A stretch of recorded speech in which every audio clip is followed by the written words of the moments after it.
খাচনাপুৰ গোচৰণীয়া পথাৰত আমাৰ বহুতো তাৰমানে গণ্ডগোলৰ সৃষ্টি হৈ আছে সেয়া আজি আমি গোটেই সমূহ ৰাইজ আমি ইয়াতে আহিব লগা হৈছে ধৰণা দিবৰ কাৰণে আৰু আমি 10:30 বজাৰ পৰা আমি ইয়াতে আছোঁ আমাৰ সৰু সৰু ল'ৰা ছোৱালী আমি এৰি থৈ কিন্তু আমাক এই অফিচটোৰ পৰা অকণমানো ৰেছপন্স দিয়া নাই আমি যে সমাজ হিচাপে আহিছোঁ তাৰ কাৰণে তাৰমানে তেওঁলোকৰ কোনো ৰেছপন্স নাই এই 3টা বাজিল আমি এইখিনি সময়লৈকে ইয়াতে বহি আছোঁ এতিয়া এই মানে শিৱাজাৰ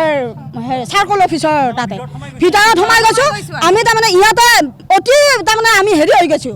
অতিষ্ঠ হৈ গৈছোঁ যোৱাৰ কাৰণে আমি ভিতৰত সোমাই যাব লগা হৈছে গৈ আমি তাৰমানে বাইদেউ আছিলে আমাৰ বাইদেউ এজনী আছিলে আৰু তাতে আমাৰ কোন হয় বিশেষ মই নাজানো তেওঁলোকক আনদিনা মই দেখাও নাই তেওঁলোকক সোধোতে কৈছে ছাৰ আহি আছে সেই আমাক 10 বজাৰ পৰা তাৰমানে 10:30 বজাৰ পৰা কৈ আছে আহিব কিন্তু সঠিক উত্তৰটো আমাক নিদিয়ে কেতিয়া আহিব হয় সেইকাৰণে আমি তাতে ভিতৰত সোমাই গৈছোঁ অলপ হুলস্থুলীয়া পৰিৱেশ হৈছে আমি সেই পৰিৱেশত যাব তাৰমানে বিচৰা নাছিলোঁ আমাৰ তাৰমানে আমি সমাধানত আহিম বুলি ভাবিছিলোঁ আৰু তেওঁলোকে তাৰ মানে কোনোবা যদি ভিতৰ সোমায়ো আছে আমাক সেই কথাটো আমাক আগতীয়াকৈ ক'ব লাগিছিল যে আমাক কোনোবাই বন্ধ কৰি থৈছে গতিকে তেওঁলোকে আমাক সেইটোও নকয় ভিতৰ সোমায়ো যাব নিদিয়ে কৰ্মচাৰী নাথাকে চক্ৰ বিষয়া নাথাকে ওচৰতে সমজিলা আয়ুক্ত কাৰ্যালয় আছে সেইটো তাত কেইটামান লাইট দেখা পাইছোঁ মানুহো নাথাকে মানে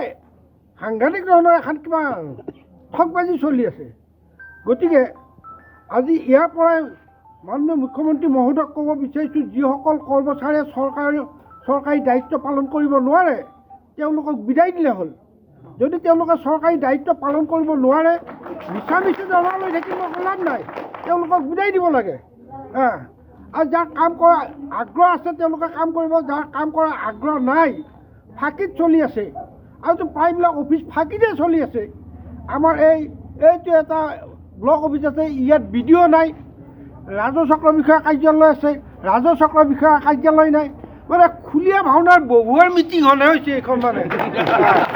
খুলীয়া ভাওনাৰ বহুৱাৰ মেলত পৰিলোঁ এনেকুৱা এটা অৱস্থা হ'ল আৰু আজি 9 বজাৰ পৰা আজি এতিয়া 3 বাজিব এতিয়ালৈকে চক্ৰ বিষয়া বা কোনো তেওঁলোকৰ অফিচাৰ নাই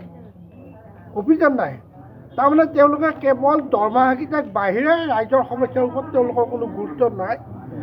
আৰু গতিকে মাননীয় মুখ্যমন্ত্ৰী মহোদয়ক মই অনুৰোধ কৰিছোঁ যিসকল চৰকাৰী কৰ্মচাৰীয়ে তেওঁলোকে দৰমহাক বাহিৰে ৰাইজৰ কাম নকৰে তেওঁলোকক চাকৰিৰ পৰা তেওঁলোকক উলিয়াই দিব লাগে যদি কাম নকৰে আৰু যদি তেওঁলোকে কাম কৰে তেতিয়াহ'লে নিৰ্ধাৰিত সময়